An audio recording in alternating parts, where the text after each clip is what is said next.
Music was always a part of the household, right? My mom listened to a lot of music and something was always playing in the background.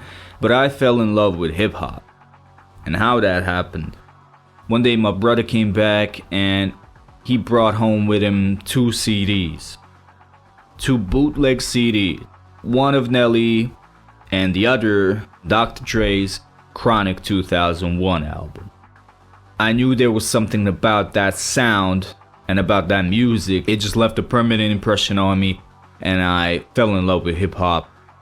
But yeah, that was first hip hop CD I ever listened to.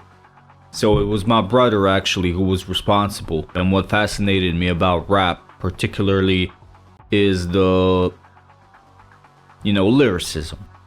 I realized that I like words and I like the wordplay that I heard, and even when I was writing some of my shit back then, I liked, to play with the words. I remember one time there was this, my mom and I went to this marketplace downtown, came across this little shop that was selling a bunch of stuff like t-shirts, but also some CDs. The first CD I got from that shop was, I remember it was Eminem's The Re-Up compilation album. Also a big favorite of mine at the time. But that marketplace was really unusual. One time I bought what I thought was Snoop's The Blue Carpet Treatment, and when I came back home, listened to it, figured that it was just a mixtape of random Snoop Dogg songs. It wasn't the Blue Carpet Treatment at all. Now I'm old enough to say that back then I listened to music on something that was called an MP3 player. These youngins today, they don't know nothing about MP3 players. Gather round, children. Yeah, so MP3 players, I think they were the shit back then. Let me know in the comments who remembers the MP3 players. Did you have an MP3 player? What kind of an MP3 player was? What did you listen to on it?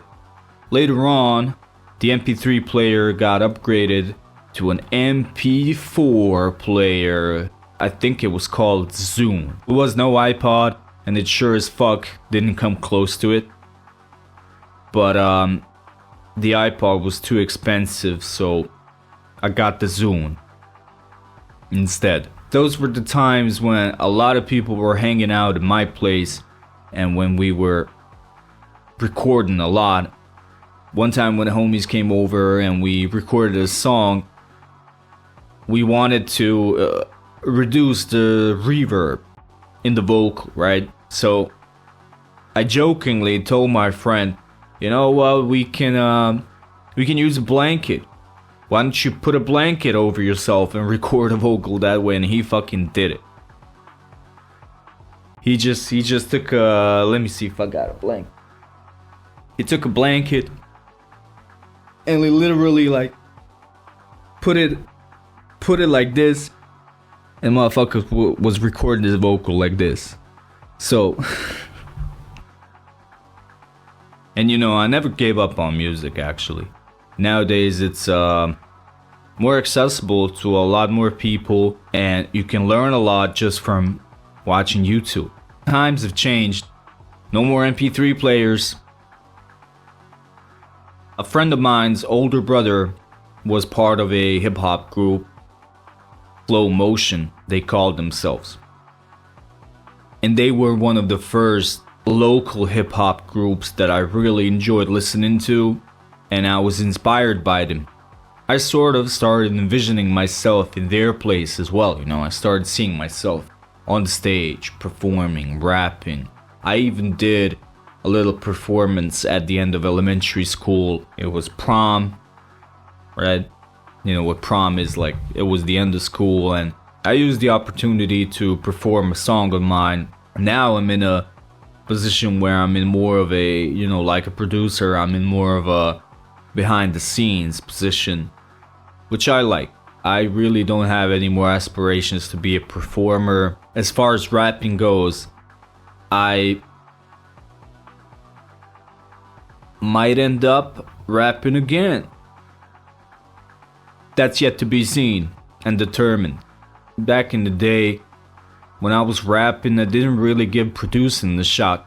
Although there was this one moment when I played Hitman Contracts back then, and that main theme, damn. So good, man, so good. Even today when I listen to it, I get fucking goosebumps. And when I first heard it, I thought about really committing more to producing.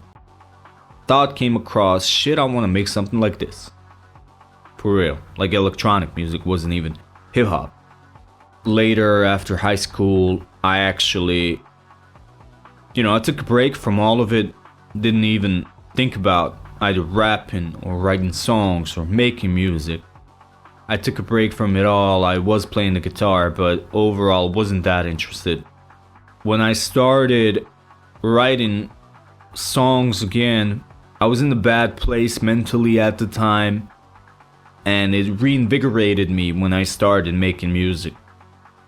For real, it came at the right fucking time, man. I don't know how that shit happened. I'm grateful. I think I'll be doing this for the rest of my life. So yeah, making music is therapeutic. I can tell you that, I can vouch for that. Whoever is considering starting to make music, please do, it'll help you mentally. Maybe down the road you'll start being stressed out by some other things. Maybe you'll get overwhelmed by all the things that you need to learn and master, but take it easy, one step at a time, one day at a time, you'll get there.